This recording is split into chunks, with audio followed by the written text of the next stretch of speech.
Be of courage, dear lady. But Eustace is gone! Beware! Arrows! Duck, everyone! It's the dwarves again! Why don't they leave us alone? They will. Do you see? Now they're shooting at the Calormenes. Yeah, their idea is to kill as many of both sides as they can. Except when we're kind enough to save them both the trouble by killing one another. Boys! All together carefully! We don't want those Calormenes any more than we want monkeys! Or lions! Or kings! The dwarves are for the dwarves! I wish they would go away. They may have no choice, lady. 'Tis one thing to shoot at us or at unprotected horses, but the Calormenes are male-clad. 30 of you keep watch on those fools by the White Rock. The rest of you, after me, that we may teach these sons of Earth a lesson. Tirian and Jill returned to their friends, and together they looked on while the Takan led his men against the dwarfs. It was a strange scene by now. The fire had sunk lower. The light it gave was now less and of a darker red. As far as one could see, the whole place of assembly was now empty, except for the dwarfs and the Calormenes. In that light, one couldn't make out much of what was happening. It sounded as if the dwarfs were putting up a good fight. Tirian could hear Griffle using dreadful language, and every now and then the Takan calling out, Take all you can alive! Take them alive! Whatever that fight may have been like, it didn't last long. The noise of it died away. Then Jill saw Rishta the Takan coming back to the stable. 11 men followed him, dragging 11 bound dwarfs. Throw them into the shrine of Tash!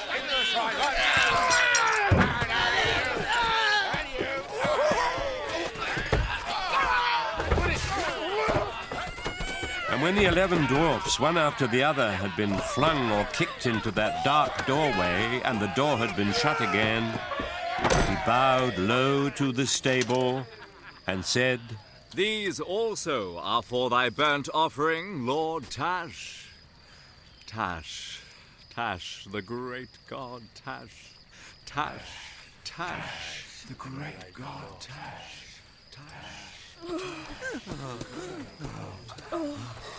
At least they've dropped their nonsense about Tashland now. Sire, there's a trickle of water coming down the rock. We should drink of it while we may. Yes, yes.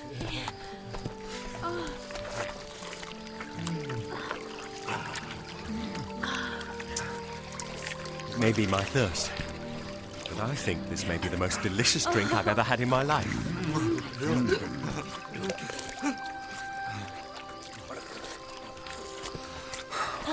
I feel in my bones that we shall all one by one pass through that dark door before morning.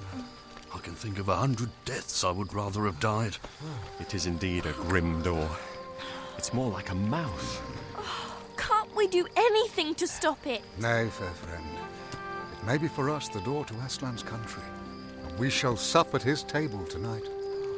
Look, the Tarkhan captain approaches. Hearken! If the boar and the dogs and the unicorn will come over to me and put themselves in my mercy, their lives shall be spared. The boar shall go to a cage in the Tisrock's garden.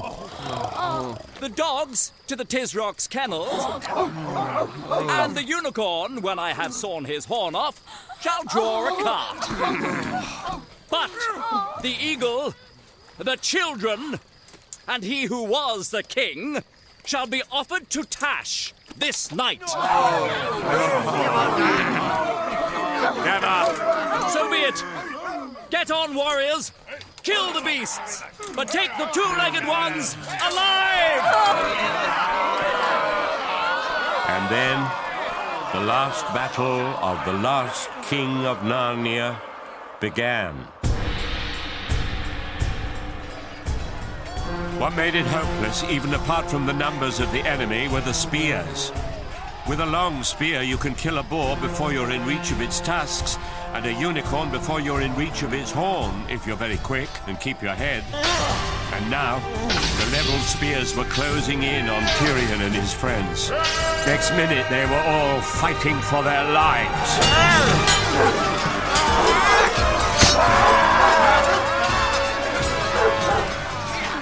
In a way, it wasn't quite so bad as you might think.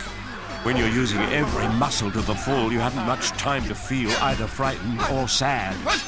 Tirian knew he could do nothing for the others now. They were all doomed together. He vaguely saw the animals fall one by one. Out of the corner of his eye, he saw a big Calormen pulling Jill towards the stable by her hair. Before he realized what was happening, he was very near the stable himself.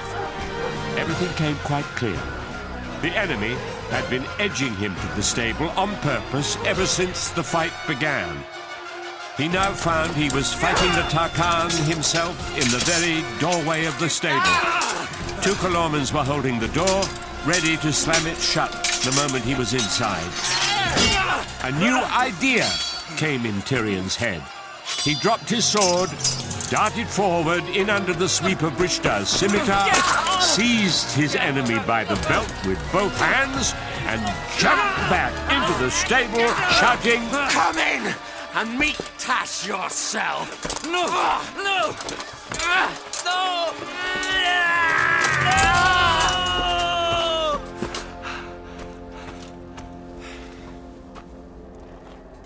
For a moment or two, Tirian didn't know where he was, or even who he was.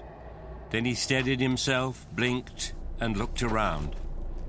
It was not dark inside the stable, as he'd expected. He was in strong light. He turned to look at Rishta Tarkan, but Rishta was not looking at him. Rishta gave a great wail and pointed. Then he put his hands before his face and fell flat, face downwards on the ground. A terrible figure was coming towards them. It seemed far smaller than the shape they'd seen near the tower, though still much bigger than a man. It had a vulture's head and 4 arms. Its beak was open and its eyes blazed. A croaking voice came from its beak. Thou hast called me into Narnia, Rishta Tarkan. Here I am. What hast thou to say? With a sudden jerk, like a hen stooping to pick up a worm, Tash pounced on the miserable Rishta and tucked him under the upper of his 2 right arms. Then Tash turned his head sideways to fix Tirian with one of his terrible eyes. But immediately, from behind Tash, strong and calm as the summer sea, a voice said, "Begone, monster, and take your lawful prey to your own place. In the name of Aslan, and Aslan's great father, the Emperor over the sea." The hideous creature vanished, with the Tarkan still under its arm.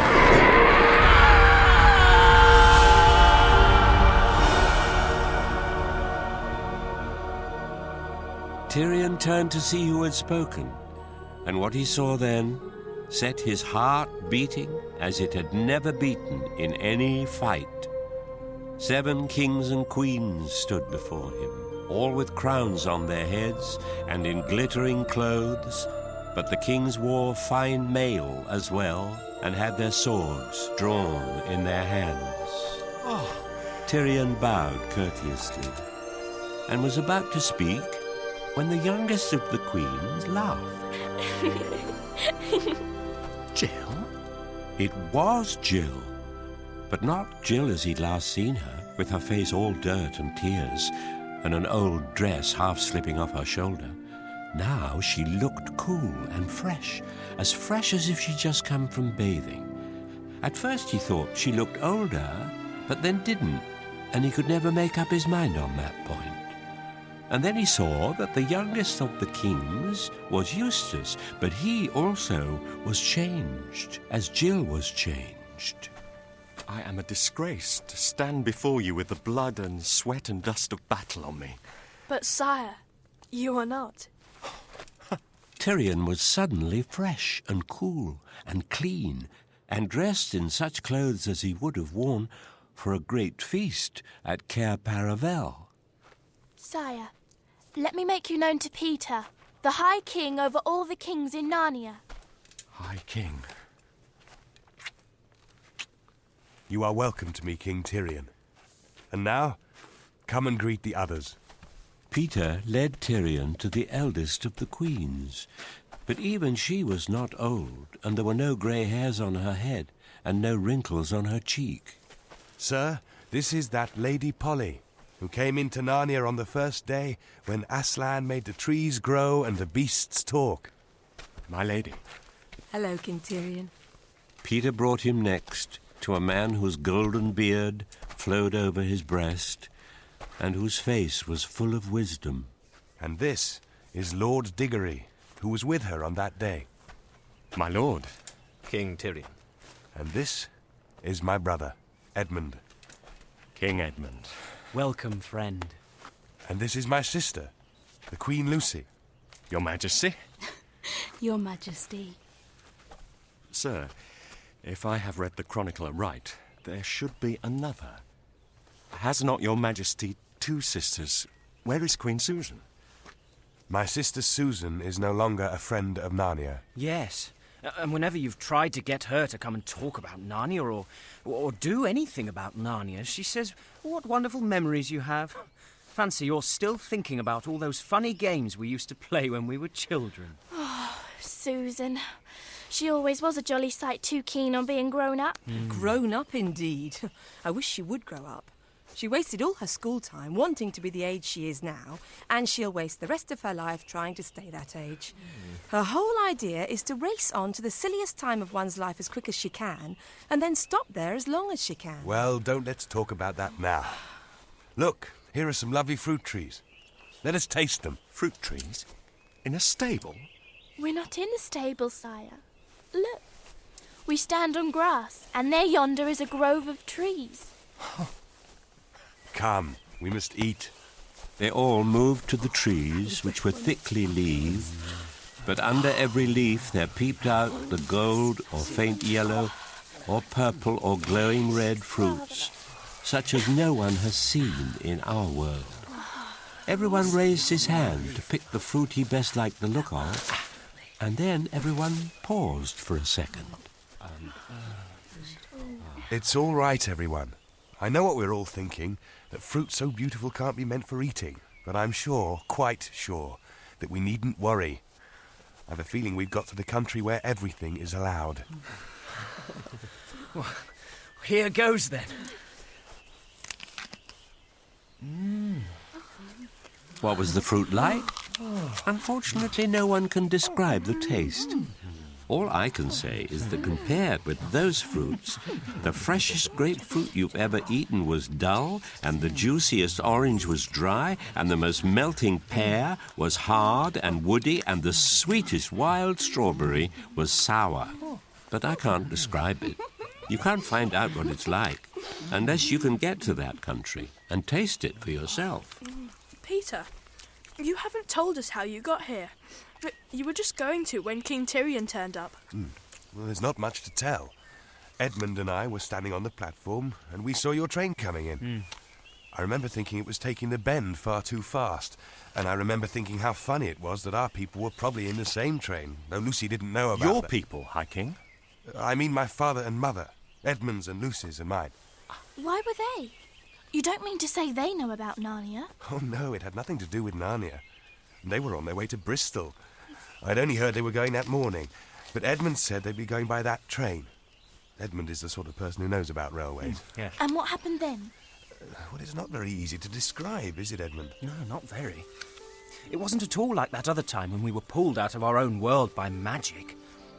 There was a frightful roar, and something hit me with a bang, but it didn't hurt. And I felt, well, not so much scared as, well, excited. Oh, and this one strange thing, I'd had rather a sore knee from playing rugby. I noticed it had suddenly gone, and I felt very light. And then, here we were. It was much the same for us in the railway carriage. Only, I think you and I, Polly, chiefly felt that we'd been unstiffened. You youngsters won't understand. But we stopped feeling old. Youngsters indeed. I don't believe you two really are much older than we are here. Well, if we aren't, we have been. And what's been happening since you got here? Well, for a long time, at least I suppose it was a long time, nothing happened. And then the door opened. The door? Yes. The door you came in or came out by. Have you forgotten? But where is it? Well, look. Tirian looked and saw the strangest and most ridiculous thing you can imagine. Only a few yards away, clear to be seen in the sunlight, there stood up a rough wooden door, and round it the framework of the doorway. Nothing else. No walls, no roof.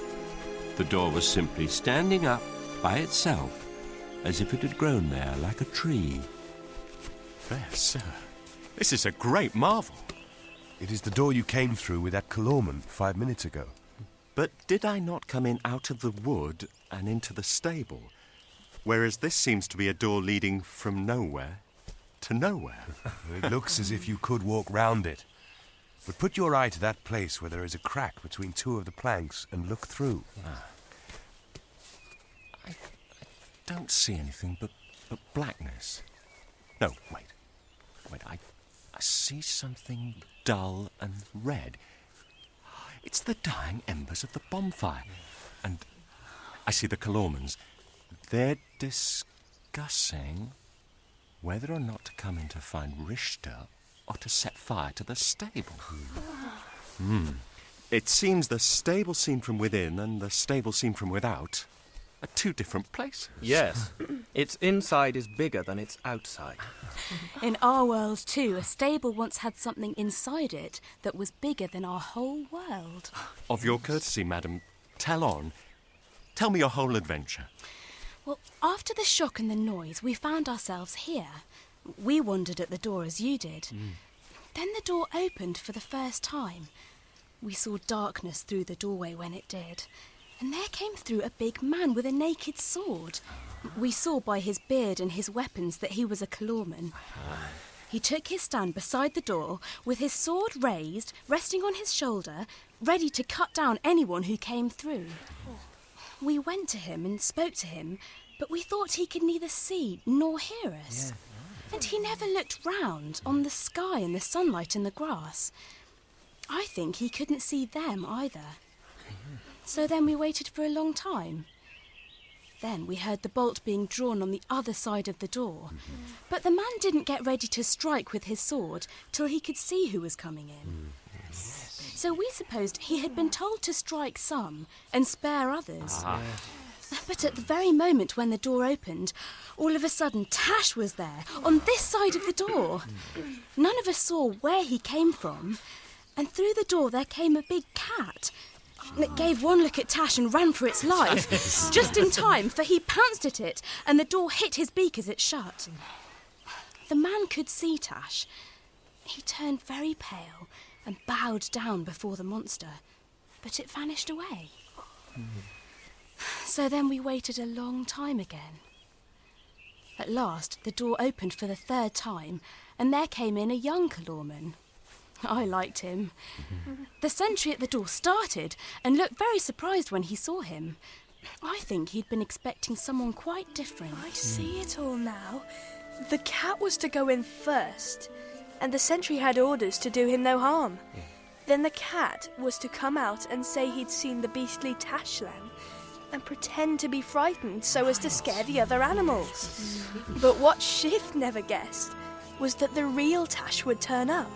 So Ginger came out really frightened. And after that, Shift would send in anyone he wanted to get rid of, and the sentry would kill them. Friend, you hinder the lady in her tale. Oh, right. Sorry. Well, the sentry was surprised. That gave the other man just time to get on guard. They had a fight. He killed the sentry and flung him outside the door. Then he came walking slowly forward to where we were. He could see us and everything else. We tried to talk to him, but He was rather like a man in a trance. He kept on saying, "Tash, Tash, where is Tash? I go to Tash." So we gave up and he went away somewhere, over there. I liked him, and after that... After that, someone flung a monkey through the door. And Tash was there again. My sister's so tender-hearted, she doesn't like to tell you that Tash made one peck and the monkey was gone. Served him right. After that came about a dozen dwarfs. And then Eustace and Jill and, last of all, yourself. I hope Tash ate the dwarfs too. Little swine. No, he didn't, and don't be horrid. They're still here. In fact, you can see them from here. And I've tried and tried to make friends with them, but it's no use. Friends with them? If you knew how those dwarfs had been behaving. Oh, stop it, Eustace. Do come and see them, King Tirian. Perhaps you could do something with them. I can feel no great love for dwarfs today. Yet, at your asking, lady, I would do a greater thing than this.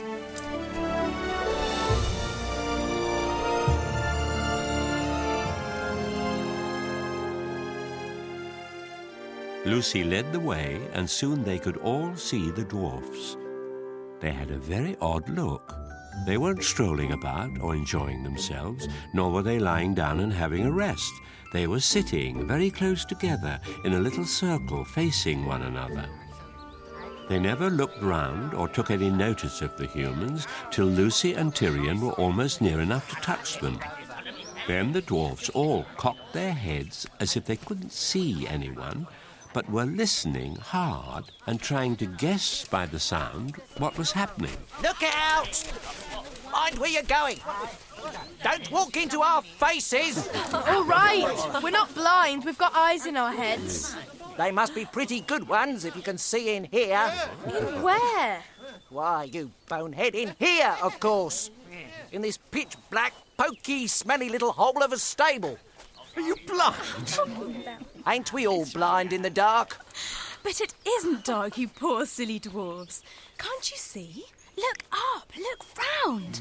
Can't you see the sky and the trees and the flowers? Can't you see me? How in the name of all humbug can I see what ain't there? And how can I see you any more than you can see me in this pitch darkness? But I can see you. I'll prove I can see you. You've got a pipe in your mouth. Anyone that knows the smell of tobacco could tell that. Oh, you poor things. This is dreadful. Wait. Lucy stooped and picked some wild violets. Then she leaned across and held the fresh, damp flowers to the dwarf's ugly nose. Even if your eyes are wrong, perhaps your nose is right. Can you smell that? None of that! Oh, how dare you! Well, what do you mean by shoving a lot of filthy stable litter in my face? Ouch! There's a thistle in it too! Who are you, anyway? Earthman, this is Queen Lucy, sent hither by Aslan out of the deep past. And it is for her sake alone that I, Tirian, your lawful king, do not cut all your heads from your shoulders. Proved and twice proved traitors that you are. Well, if that doesn't beat everything, how can you go on talking all that rot? Rot? Your wonderful lion didn't come and help you, did it? Thought not. Now, even now, when you've been beaten and shoved into this black hole just the same as the rest of us, you're still at your old game. Starting a new lie. Trying to make us believe we're none of us shut up and it ain't dark and heaven knows what. There is no black hole, save in your own fancy, fool. Come out of it! Leaning forward, Tirian caught the dwarf by the belt and the hood and swung him right out of the circle of dwarfs. But the moment Tirian put him down, he darted back to his place among the others, rubbing his nose.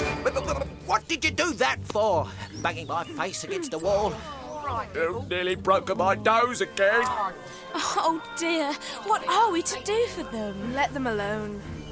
As Eustace spoke, the earth trembled. The sweet air grew suddenly sweeter. A brightness flashed behind them. all turned. Tirian turned last because he was afraid. There stood his heart's desire, huge and real. The golden lion, Aslan himself. And already the others were kneeling in a circle round his forepaws and burying their hands and faces in his mane as he stooped his great head to touch them with his tongue. Then he fixed his eyes upon Tirian, and Tirian came near, trembling, and flung himself at the lion's feet, and the lion kissed him and said, "Well done, last of the kings of Narnia, who stood firm at the darkest hour." Aslan, will you do something for these poor dwarves? Dearest, I will show you both what I can and what I cannot do.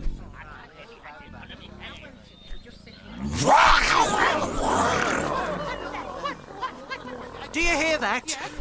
That's the gang at the other end of the stable trying to frighten us. They do it with a machine of some kind. Don't take any notice. They won't take us in again. Aslan raised his head and shook his mane. Instantly a glorious feast appeared on the dwarf's knees. Pies and pheasant and trifles and ices, and each dwarf had a goblet of good wine in his right hand. But it wasn't much use. They began eating and drinking greedily enough, but it was clear that they couldn't taste it properly. They thought they were eating and drinking only the sorts of things you might find in a stable, a bit of old turnip or a raw cabbage leaf. And they raised golden goblets of rich red wine to their lips and said, "Fancy drinking dirty water out of a trough that a donkey's been at. Never thought we'd come to this." But very soon, every dwarf began suspecting that every other dwarf had found something nicer than he had, and they started grabbing and snatching and went on to quarrelling, till in a few minutes there was a free fight and all the good food was smeared on their faces and clothes and trodden underfoot. But when at last they sat down to nurse their black eyes and their bleeding noses, one said, "Well, at any rate, there's no humbug here. We haven't let anyone take us in. The dwarfs are for the dwarfs. The dwarfs are for the dwarfs. The dwarfs are for the dwarfs." You see, they will not let us help them. They have chosen cunning instead of belief. Their prison is only in their minds, yet they are in that prison and so afraid of being taken in that they cannot be taken out. But come, children, I have other work to do. Aslan went to the door and they all followed him. He raised his head and roared.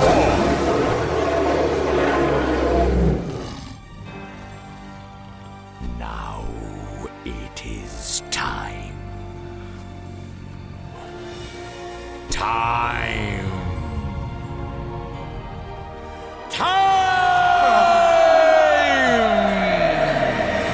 The door flew open. They all stood beside Aslan on his right side and looked through the open doorway. The bonfire had gone out. On the earth, all was blackness. In fact, you couldn't have told that you were looking into a wood if you'd not seen where the dark shapes of the trees ended and the stars began. But when Aslan had roared yet again, out on their left side they saw another black shape. That is, they saw another patch where there were no stars. And the patch rose up higher and higher, and became the shape of a man, the hugest of all giants.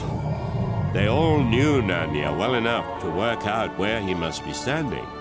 He must be on the high moorlands that stretch away to the north, beyond the river Shribble. Eustace, do you remember when we were deep in the caves beneath those moors? We saw a great giant asleep and had been told that he would wake on the day the world ended. Yes, it's Father Time. Yes. While he lay dreaming, his name was Time. Now that he is awake, he will have a new one. Then the great giant raised a horn to his mouth. After that, quite a bit later, because sound travels so slowly, they heard the sound of the horn. High and terrible, yet of a strange, deadly beauty. Shooting stars. Oh, look at them all. There must be hundreds and hundreds. It's like a silver rain. Yes. What's that? Directly overhead. Another patch of blackness. Perhaps it's a cloud. But it's growing, spreading out. That's no cloud, Edmund. It's emptiness. Don't you see? It's where the stars were. Now they're falling. Aslan is calling them home. The last few seconds before the reign of the stars had quite ended were very exciting. Stars began falling all round them. But stars in that world are not the great flaming globes that they are in ours. They are people. So now they found showers of glittering people, all with long hair like burning silver, and spears like white-hot metal, rushing down to them out of the black air, swifter than falling stone. And all these stars glided past them, and stood somewhere behind, a little to the right, casting a fierce white light over their shoulders. They could see mile upon mile of Narnian woods spread out before them, looking as if they were floodlit. On the grass before them lay their own shadows. But the great thing was Aslan's shadow. It streamed away to their left, enormous and terrible. And all this was under a sky that would now be starless forever. The light behind them was so strong that it lit up even the slopes of the northern moors. Something was moving there. Look at them all. Every kind of creature in Narnia must be coming our way. Out of the shadows of the trees, racing up the hill for dear life, by thousands and millions, came talking beasts, dwarfs, satyrs, fauns, giants, Calormenes, Archenlanders, monopods, and strange, unearthly things from the remote islands of the unknown western lands. And all these ran up to the doorway where Aslan stood. It's like a dream. I say, Jill, have we become smaller? Or has that door become much bigger? I think... Oh, I don't know. It doesn't really matter, does it? The creatures came rushing on, their eyes brighter and brighter as they drew nearer and nearer to the standing stars. But as they came right up to Aslan, one or other of two things happened to each of them. They all looked straight in his face. I don't think they had any choice about that. And when some looked, the expression of their faces changed terribly. It was fear and hatred, except that on the faces of talking beasts, the fear and hatred lasted only for a fraction of a second. You could see that they suddenly ceased to be talking beasts. They were just ordinary animals. And all the creatures who looked at Aslan in that way swerved to to their right, his left, and disappeared into his huge black shadow, which streamed away to the left of the doorway. The children never saw them again.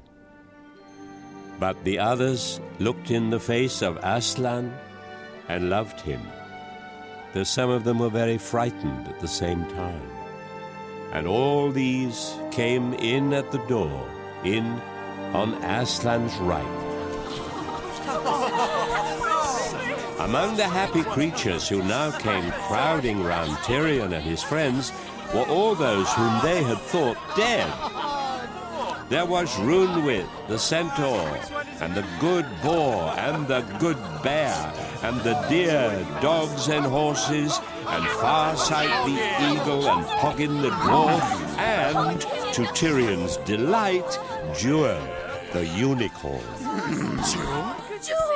Jewel, my good friend. Tirian, dear Tirian. Further in and higher up. Yes! Yes. Come on, let's Further in.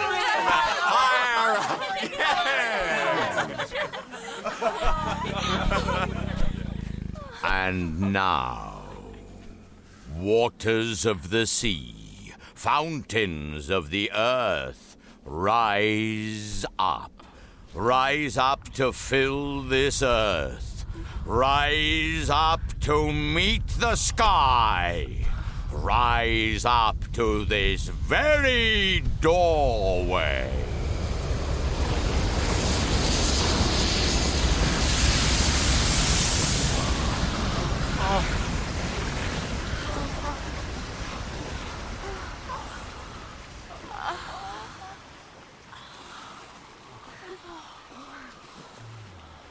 I see a light on the horizon.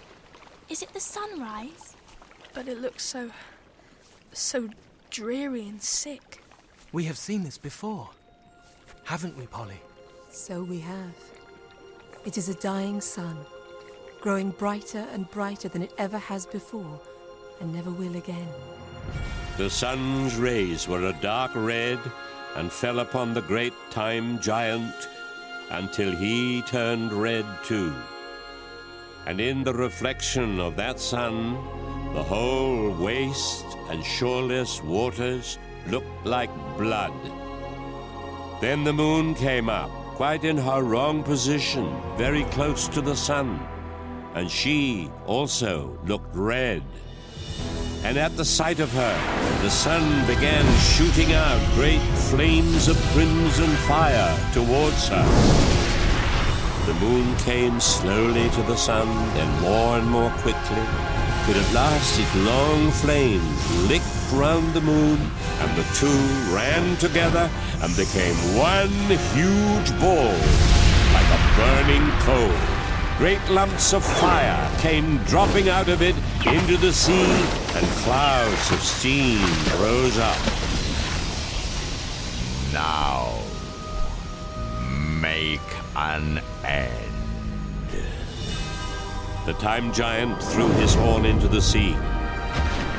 Then he stretched out one arm, very black it looked, and thousands of miles long, across the sky, till his hand reached the sun. He took the sun and squeezed it in his hand as you would squeeze an orange. And instantly there was total darkness.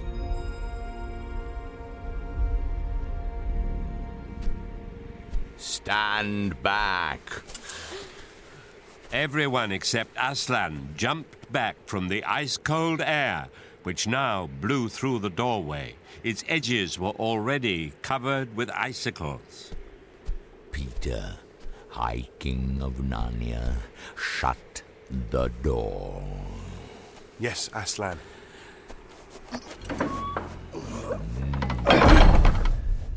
Now lock it with the golden key. Yes, Aslan. There. Come further in. Come further up.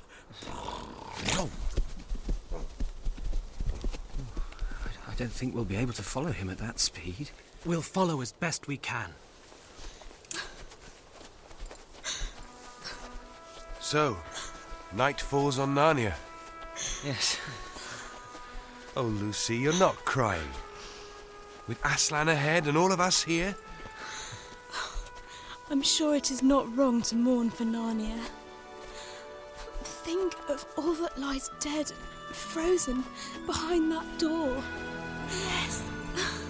And I did hope that it might go on forever. I knew our world couldn't, but I did think Narnia might. I saw it begin. I did not think I would live to see it die. No. Sirs, the ladies do well to weep. I have seen my mother's death. What world but Narnia have I ever known? It would be a great discourtesy if we did not mourn. They walked away from the door and away from the dwarfs who still sat crowded together in their imaginary stable. And as they went, they talked to one another about old wars and old peace and ancient kings and all the glories of Narnia, now gone.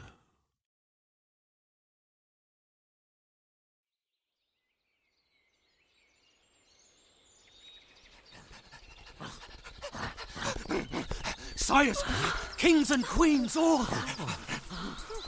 What is it, faithful dogs? A Calormen, sire. Lead on to him, then. Whether he meets us in peace or war, he shall be welcome. They followed where the dogs led them and found a young Calormen sitting under a chestnut tree beside a clear stream of water. It was Emeth, the young officer who demanded to see Tash in the stable. He rose at once and bowed gravely. Sir, I know not whether you are my friend or my foe, but I should count it my honor to have you for either. Has not one of the poets said that a noble friend is the best gift, and a noble enemy the next best? Please, sit. I do not know that there need be any war between you and us. Do tell us who you are and what's happened to you. If there's going to be a story, let's all have a drink and sit down. We're quite tired. Of course you are, after tearing about the way you've done. So the humans sat down on the grass. And when the dogs had had a noisy drink out of the stream, they sat down bolt upright, panting, with their tongues hanging out of their heads a little on one side, to hear the story. But Jewel remained standing, polishing his horn against his side. Know, O warlike kings, and you, O ladies, whose beauty illuminates the universe, that I am Emeth, the seventh son of Hafa Tarkan, of the city of Tehishban, westward beyond the desert. I came lately into Narnia with 29 others under the command of Rishta Tarkan. Now, when I first heard that we should march upon Narnia, I rejoiced, for I had heard many things of your land and desired greatly to meet you in battle. But when I found that we were to go in disguised as merchants and to work by lies and trickery, then my joy departed from me. And most of all, when I found we must wait upon a monkey, and when it began to be said that Tash and Aslan were one, then the world became dark in my eyes. For always, since I was a boy, I have served Tash, and my great desire was to know more of him. If it might be, to look upon his face. But the name of Aslan was hateful to me. And, as you have seen, we were called together outside the straw-roofed hovel, night after night, and the fire was kindled, and the ape brought forth out of the hovel something upon 4 legs that I could not see. And the people and the beasts bowed down and did honor to it. But I thought the Tarkan is deceived by the ape, for this thing that comes out of the stable is neither Tash nor any other god. But when I watched the Tarkan's face, and marked every word that he said to the monkey, then I changed my mind. For I saw that the Tarkan did not believe in it himself. And then I understood that he didn't believe in Tash at all, For if he had, how could he dare to mock him? Yes. When I understood this, a great rage fell upon me, and I wondered that the true Tash did not strike down both the monkey and the Tarkan with fire from heaven. Nevertheless, I hid my anger and held my tongue and waited to see how it would end. But last night, as some of you know, the lies and deception continued. But when the cat had followed in and had come out again in a madness of terror, then I said to myself, surely the true Tash, whom they called on without knowledge or belief, has now come among us and will avenge himself. And though my heart was turned into water inside me because of the greatness and terror of Tash, yet my desire was stronger than my fear. And I put force upon my knees to stay them from trembling, and on my teeth that they should not chatter, and resolved to look upon the face of Tash, though he should slay me. So I offered myself to go into the hovel, and the Tarkan, though unwillingly, let me go. As soon as I had gone in at the door, the first wonder was that I found myself in this great sunlight, though the inside of the hovel had looked dark from the outside. But I had no time to marvel at this, for immediately I was forced to fight for my head against one of our own men. As soon as I saw him, I understood that the monkey and the Tarkan had set him there to slay any who came in if he were not in their secrets.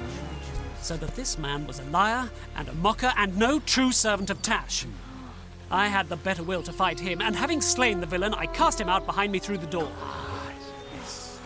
Then I looked about me and saw the sky and the wide lands and smelled the sweetness. And I said, by the gods, this is a pleasant place to be. It may be that I am come into the country of Tash, and I began to journey into the strange country to see him. So I travelled long, until lo, in a narrow place, between two rocks, there came to meet me a great lion. He was more terrible than the flaming mountain of Lagur, and in beauty he surpassed all that is the world, even as the rose in bloom surpasses the dust of the desert. Then I fell at his feet and thought, surely this is the hour of death. For the lion will know that I have served Tash all my days and not him. Nevertheless, it is better to see the lion and die than to be Tisroc of the world and live and not have seen him. Yes. But the glorious one bent down his golden head and touched my forehead with his tongue and said, Son, thou art welcome. Alas, Lord, I am no son of thine, but the servant of Tash. Child, all the service thou hast done to Tash I account as service done to me. Lord, is it then true, as the ape said, that thou and Tash are one? It is false. Not because he and I are one, but because we are opposites. I take to me the services which thou hast done to him. For I and he are of such different kinds that no service which is vile can be done to me, and none which is not vile can be done to him.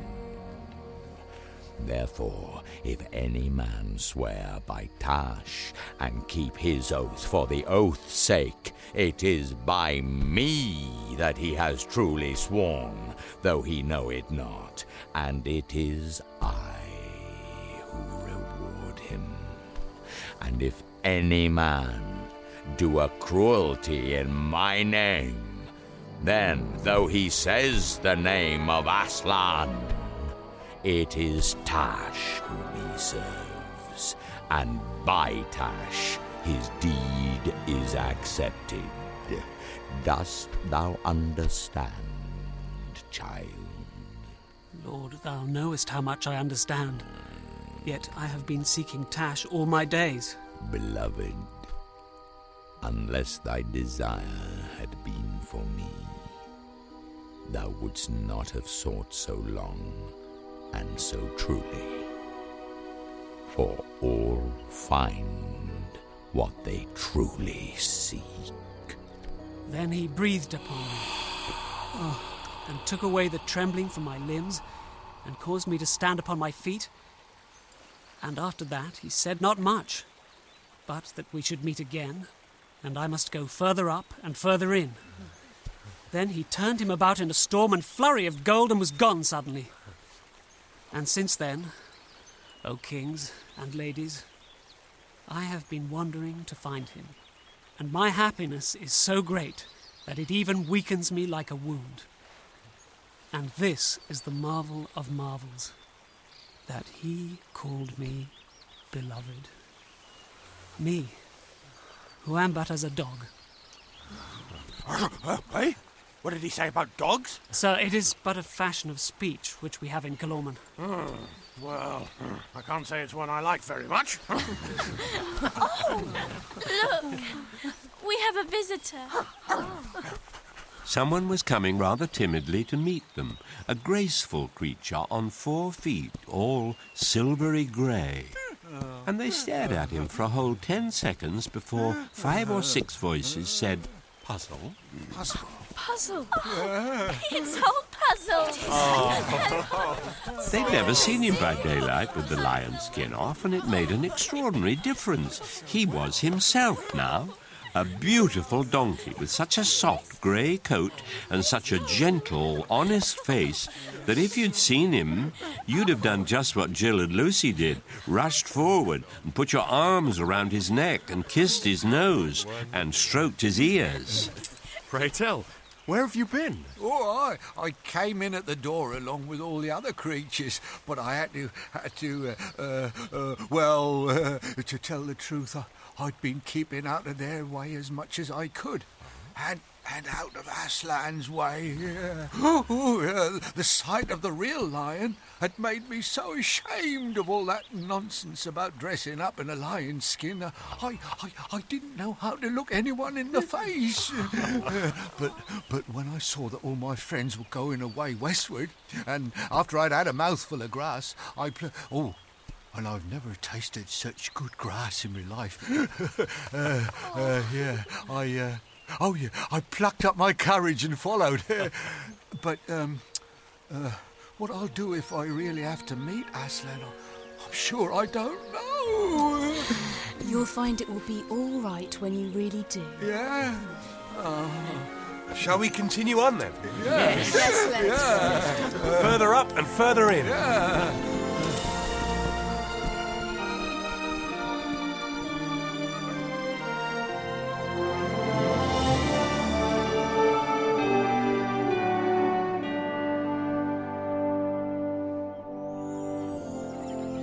It still seemed to be early, and the morning freshness was in the air. They kept on stopping to look round and look behind them, partly because it was so beautiful, but partly also because there was something about it which they couldn't understand. Peter, where is this, do you suppose? I don't know. It reminds me of somewhere, but I can't give it a name.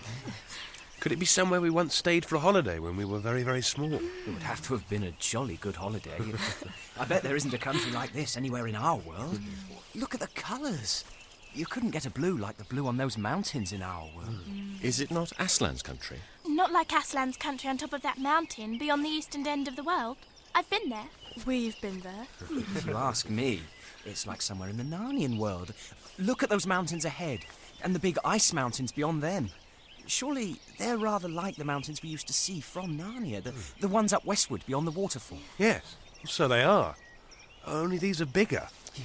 I don't think those mountains are so very like anything in Narnia, but look there, those hills southward, the nice woody ones and the blue ones behind. Aren't they very like the southern border of Narnia? Like?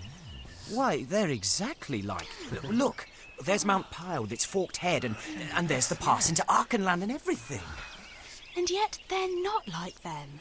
They're different. They have more colours on them, and they look further away than I remembered. And they're more, I don't know. More like the real thing. Kings and queens! What is it, Farsight? We have all been blind. We are only beginning to see where we are. From up there in the sky, I've seen it all. Etienne's Moor, Beaver's Dam, the Great River, and Cair Paravel, still shining on the edge of the Eastern Sea. Narnia is not dead. This is Narnia. But how can it be? For Aslan told us older ones that we should never return to Narnia. And here we are. Yes, and we saw it destroyed and the sun put out. And it's all so different. The eagle is right. Listen, Peter. When Aslan said you could never go back to Narnia, he meant the Narnia you were thinking of. But that was not the real Narnia. That had a beginning and an end. It was only a shadow or a copy of the real Narnia, which has always been here and always will be here. Just as our world, England and all, is only a shadow or a copy of something in Aslan's real world. So you need not mourn over Narnia, Lucy. All of the old Narnia that mattered, all the dear creatures, have been drawn into the real Narnia through the door. And of course it is different. As different as a real thing is from a shadow, or a waking life is from a dream. It's all in Plato. What do they teach them at these schools? Forgive me, but I'm still not certain that I understand. Think about it like this. You may have been in a room in which there was a window that looked out over a lovely bay of the sea, or a green valley that wound away among mountains. And in the wall of that room, opposite to the window, there may have been a looking glass.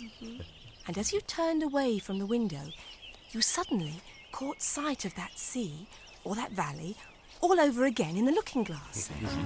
And the sea in the mirror, or the valley in the mirror, were in one sense just the same as the real ones, yet at the same time they were somehow different, deeper, more wonderful, more like places in a story.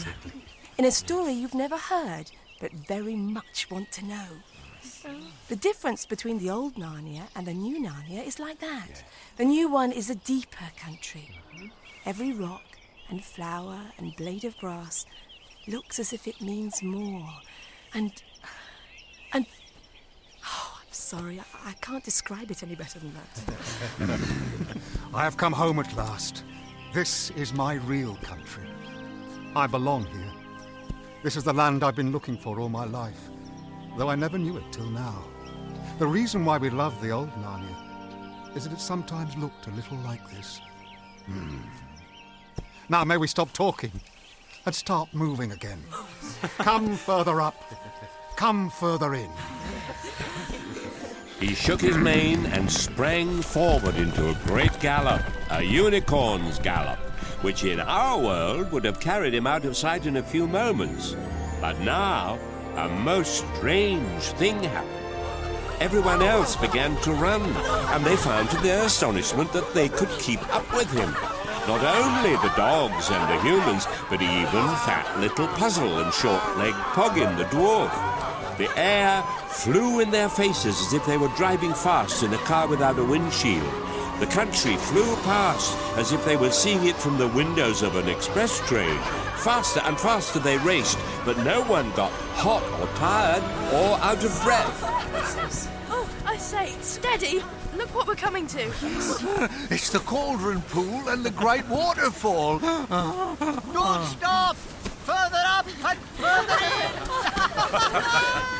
Oh, well, it's all very well for him. He's flying. Take it in your stride. Further up and further in. Jewel's voice could only just be heard above the roar of the water. But next moment, everyone saw that he had plunged into the pool, and helter-skelter behind him, with splash after splash, all the others did the same. The water was not biting cold as they expected, but of a delicious foamy coolness. They all found they were swimming straight for the waterfall itself. This is absolutely crazy. I know! And yet... Isn't it wonderful? Have you noticed? One can't feel afraid, even if one wants to. That's right. Jewel reached the foot of the waterfall first, but Tirian was only just behind him. Jill was last. so she could see the whole thing better than the others. Jewel went up the waterfall. You couldn't tell whether he was swimming or climbing, but he moved on, higher and higher. Behind him came King Tirian. He moved his arms and legs as if he was swimming, but he moved straight upwards, as if one could swim up the wall of a house. But before Jill knew it, she was going up the waterfall herself. It was the sort of thing that would have been quite impossible in our world, but in that world, you could do it. And then at last, she came to the lovely smooth green curve in which the water poured over the top, and found she was out on the level river above the waterfall. The current raced away behind her. Soon, they were all on the bank, dripping but happy. Further up and further in. We're out of Narnia now, and up into the Western Wild. I've never been this far before. Have any of you?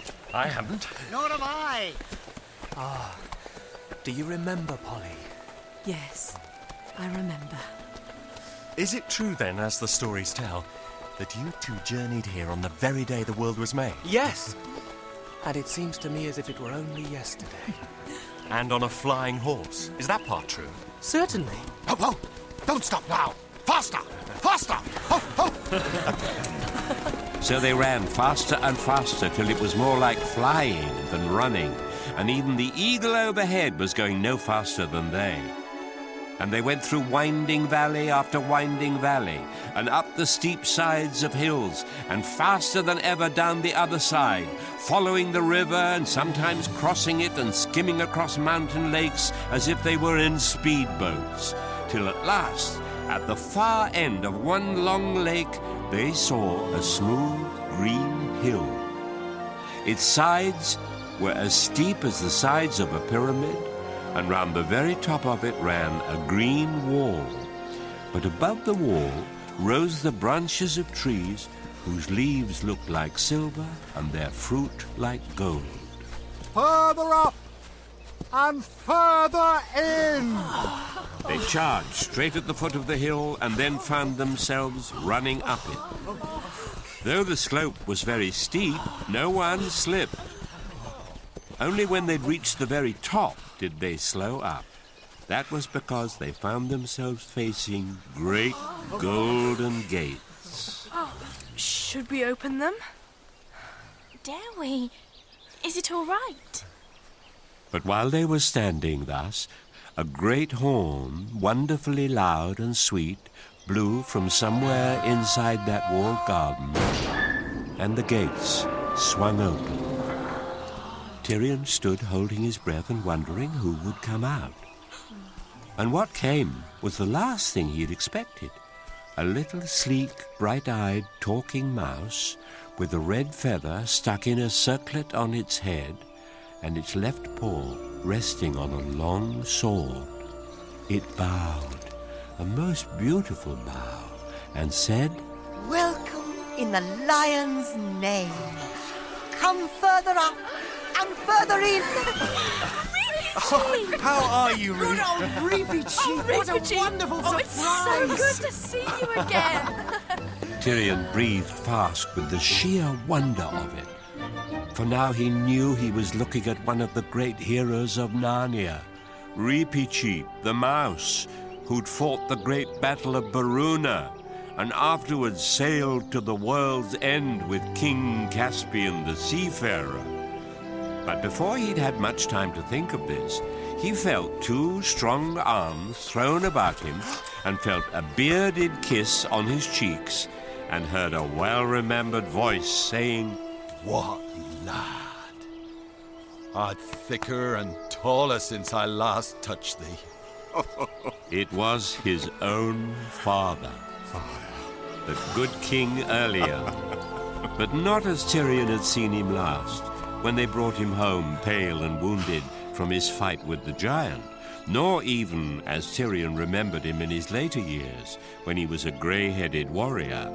This was his father, young and merry, as he could just remember him from very early days, when he himself had been a little boy. Jewel thought to himself that he would leave the two to talk for a little while, and then go greet the good King Erlian. But next moment he had something else to think about. For out of the gateway there came a horse so mighty and noble that even a unicorn might feel shy in its presence. A great winged horse. Fledge! Fledge! Greetings, cousins! Greetings! Come further up and further in! All of them passed in through the golden gates, into the delicious smell of that garden, and into the cool mixture of sunlight and shadow under the trees. Everyone you ever heard of, if you know the history of these countries, seemed to be there. There was Glimfeather the owl, and Puddleglum the marsh wiggle, and King Rilian the disenchanted, and his mother the star's daughter, and his great father, Caspian himself. And close beside him were the Lord Drinian, and the Lord Burns, and Trumpkin the dwarf, and Truffle Hunter the good badger, with Glenstorm the centaur, and 100 other heroes of the great war of deliverance. And then from another side came Kor, the king of Archenland, with his wife, Queen Aravis, and King Loon, his father, and the brave Prince Corin Thunderfist, his brother. And Bree, the horse, and Hwyn, the mare. And then, which was a wonder beyond all wonders to Tirian, there came from further away in the past 2 good beavers and Tumnus the fourth. And there was greeting and kissing and handshaking, and old jokes revived, and the whole company moved forward to the center of the orchard, where the phoenix sat in a tree and looked down upon them all. And at the foot of the tree were 2 thrones. And in those 2 thrones, a king and queen, so great and beautiful that everyone bowed before them. For these 2 were King Frank and Queen Helen, from whom all the most ancient kings of Narnia are descended. About half an hour later, or it might have been half 100 years later, for time there is not like time here, Lucy stood with her oldest Narnian friend, the fawn Tumnus, looking down over the wall of that garden and seeing all Narnia spread out below. But when she looked down, she found that this hill was much higher than she'd thought. It sank down with shining cliffs thousands of feet below them, and trees in that lower world looked no bigger than grains of green salt. Then she turned inward again and stood with her back to the wall and looked at the garden. I see now. This garden is like the stable. It's far bigger inside than it was outside. Well, of course, daughter of Eve. The further up and the further in you go, the bigger everything gets. The inside's larger than the outside. But it's not really just a garden, but a whole world, with its own rivers and woods and seas and mountains. Yeah. Yet somehow I know them all. This is still Narnia, and more real and more beautiful than the Narnia down below. Just as it was more real and more beautiful than the Narnia outside the stable door. Yes. I see. World within world. Narnia within Narnia. Yes. It's like an onion, except that as you go in and in, each circle is larger than the last. It's the strangest and most wonderful thing. When I look out at something, no matter how far away it is, if I fix my eyes on it, it becomes quite clear. And as close as if I were looking through a telescope. I can see the southern desert, and beyond it, the great city of Tashbaan. Oh, And there, to the east, I can see Cair Paravel on the edge of the sea. Oh, and the very window of the room that had once been mine. Oh. I see the islands further away, even to the end of the world, where the mountains of Aslan's country lie. Yes. Yeah. Oh, now look in that direction, Lucy. What do you see there? I see a great bank of cloud. No. Look. No. That isn't a cloud. It's... Oh, it is! Oh, Peter, Edmund! Come and look! Come quickly! Well, what's wrong, Lou? Why the commotion? Look there! Well, what am I looking at? What should I be seeing? Oh, why, it's England! I can see England! and that's the house itself. Professor Kirk's old home in the country where all our adventures began. Yes. I thought it had been destroyed. Oh, so it was. But now you're looking at the England within the England. The real England. Just as this is the real Narnia. And in that inner England, well, no good thing is destroyed. Look. Oh, do you see what I see? Yes! Yes! It's Mother and Father! Do you see? They're waving to us! Well, this is remarkable. They must be hundreds, maybe thousands of miles away, but I can see them as if they were across a road. Oh, how can we get at them? Oh, that's easy. You see, that country and this country, all the real countries, they're only just spurs jutting out from the great mountains of Aslan.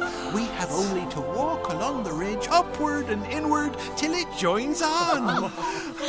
Oh, listen. There's King Frank's horn. We must all go up. And soon they found themselves all walking together. And a great, bright procession it was, up towards the mountains, higher than you could see in this world, even if they were there to be seen. But there was no snow on those mountains. There were forests and green slopes and sweet orchards and flashing waterfalls, one above the other, going up forever. And the land they were walking on grew narrower all the time, with a deep valley on each side. And across that valley, the land which was the real England grew nearer and nearer. The light ahead was growing stronger. Lucy saw that a great series of many-colored cliffs led up in front of them, like a giant staircase. And then she forgot everything else, because Aslan himself was coming, leaping down from cliff to cliff like a living cataract of power and beauty. Where is Puzzle, the donkey? Here, a great lion. Come to me. Yes, Aslan.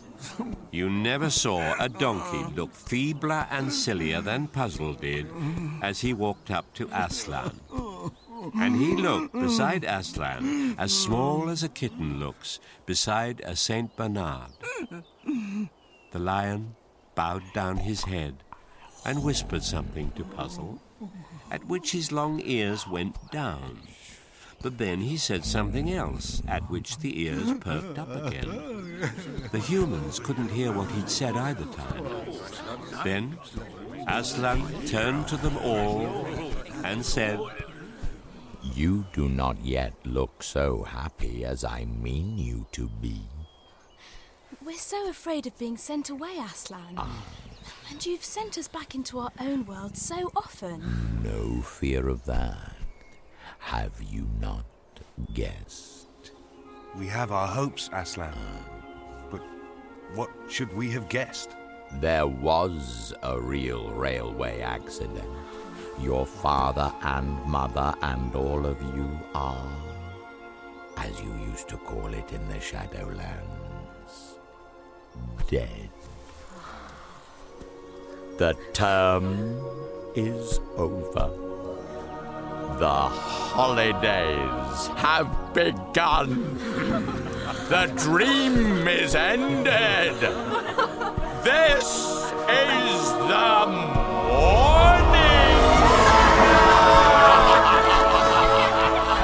And as he spoke, he no longer looked to them like a lion. But the things that began to happen after that were so great and beautiful that I can't tell them. And for us, this is the end of all the stories. And we can most truly say that they all lived happily ever after. But for them, it was only the beginning of the real story. All their life in this world and their adventures in Narnia had only been the cover and the title page.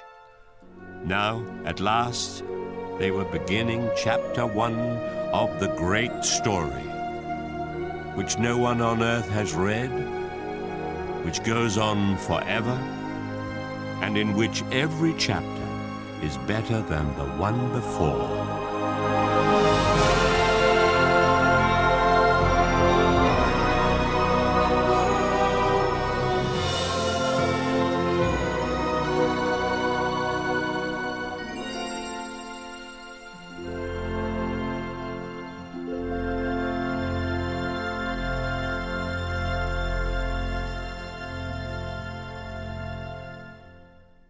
And with that, we come to the end.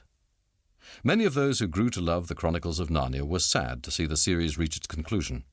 And though he had many good ideas for more books, Jack knew instinctively when something had run its course.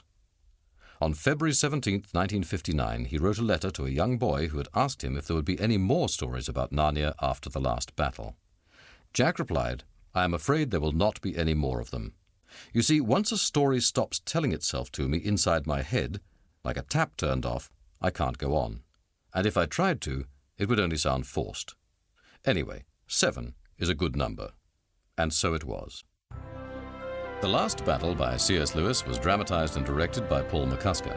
Sound was recorded and designed by Mark Drury. Music was composed and orchestrated by John Campbell. Our producer was Dave Arnold. Our cast included Paul Schofield as the storyteller, David Suchet as Aslan, Stephen Webb as Eustace, Jade Williams as Jill, Gwyn Beach as King Tirian, Philip Sully as Jewel, Victor Spinetti as Shift, and Andrew Sachs as Puzzle. Our cast also included the multi-voiced talents of Howard Atfield, Robert Benfield, Charlie Burnell, Nick Burnell, Elizabeth Council, Tenniel Evans, Paul Ewing, Katie Glassborough, Paul Grunert, Michael Hockey, Milton Jones, Katie Kelgren, Stash Kirkbride, Sally Ann Law, Polly March, Robert Meadwell, Robin Meredith, Lily Milton, Joan Moon, Peter Morton, David Oakley, Daniel Philpott, Jury Sarossi, Philip Sherlock, Mervyn Statter, Catherine Suchet, Paul Webster, and John Woodnott. Focus on the Family Radio Theatre is a production of Focus on the Family, and I'm your host, Douglas Gresham. Thank you for listening.